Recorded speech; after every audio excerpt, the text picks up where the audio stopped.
सन 1875 में चलकड़ के एक निर्धन परिवार में एक शिशु का जन्म हुआ।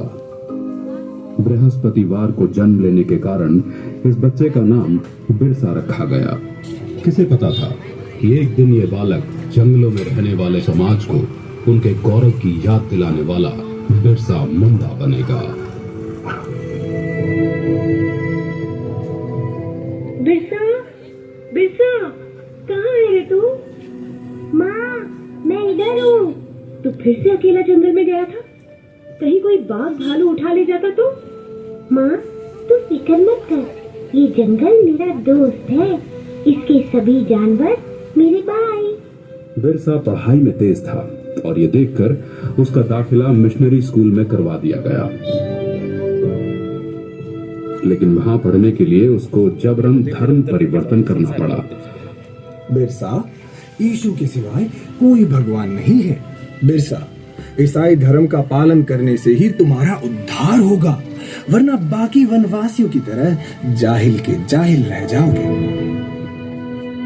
जैसे जैसे बिरसा बड़ा होने लगा, वो अंग्रेजों के अत्याचारों से परिचित हुआ और समझ गया कि अंग्रेज उनसे उनके जंगल छीनना चाहते हैं और ईसाई पादरी जंगल में रहने वाले सभी हिंदुओं को ईसाई बनाना चाहते हैं।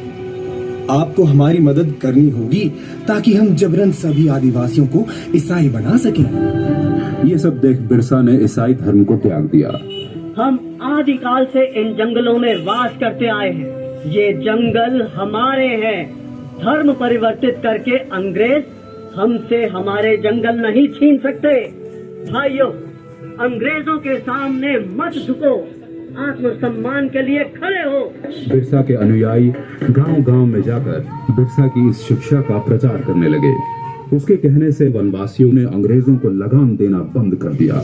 ये सब देख अंग्रेजी हुकूमत तिलमिला गई और उन्होंने बगावत भड़काने के जुर्म के लिए बिरसा को 2.5 साल की कठोर कारावास की सजा सुनाई। लेकिन बिरसा का आंदोलन अब रुकने वाला नहीं था। न वनवासियों ने लगान दिया, न बेगारी की। बिरसा के छूटने पर सारे वनवासी उसके गांव में इकट्ठा हो गए।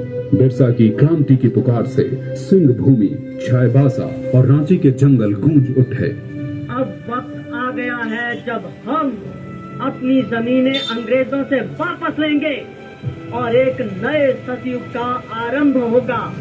हम इस धरती के पुत्र हैं और यहाँ हमारा राज होगा। बिरसा गांव-गांव घूमकर अंग्रेजों के खिलाफ मोर्चा बढ़ाने लगा। बिरसा के अनुयायी तीर कमान से लड़कर भी अंग्रेजों की बंदूकों पर भारी पड़ने लगे। वे जंगल से आते और अंग्रेजों को मारकर गायब हो जाते। जिस तरह बिरसा हम पर और हमारे ठिकानों पे हमला कर रहा है, ऐसे तो ईसाई धर्म का यहाँ अंत ही हो जाएगा।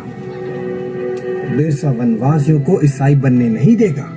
हम बिरसा के सिर पर भारी इनाम रखेंगे, फिर देखते हैं वो भागकर कहाँ जाता है। हाँ, क्यों नहीं? रुपयों के लालच से भी किसी वनवासी ने बिरसा से गद्दारी नहीं की और अंग्रेजों को एक के बाद एक हार का सामना करना पड़ा। एक बार जंगल में खाना बनाने के धुएं से अंग्रेजों को बिरसा के ठिकाने का पता चल गया। सभी वनवासी सरदार बिरसा समेत पकड़े गए। इससे हो जाएगा ना? कारागार में डाल दिया गया। बिरसा की कमर और पैरों में लोहे की बेड़ियां डाल उसे एक छोटी सी कोठरी में बंद कर दिया गया। अंग्रेजों ने उसके खाने में आर्सेनिक नाम का जहर डालकर उसे मरवा डाला और दुनिया को ये बताया कि वो हैजे से मर गया। मात्र 25 वर्ष की आयु में बिरसा अपने धर्म और देश की रक्षा के लिए शहीद हो गया। 25 साल में इतना कुछ करने वाला कोई आम इंसान नहीं हो सकता और यही कारण है कि बिरसा मुंडा को भगवान का अवतार माना जाता है। क्लिपिंग कर दो सर।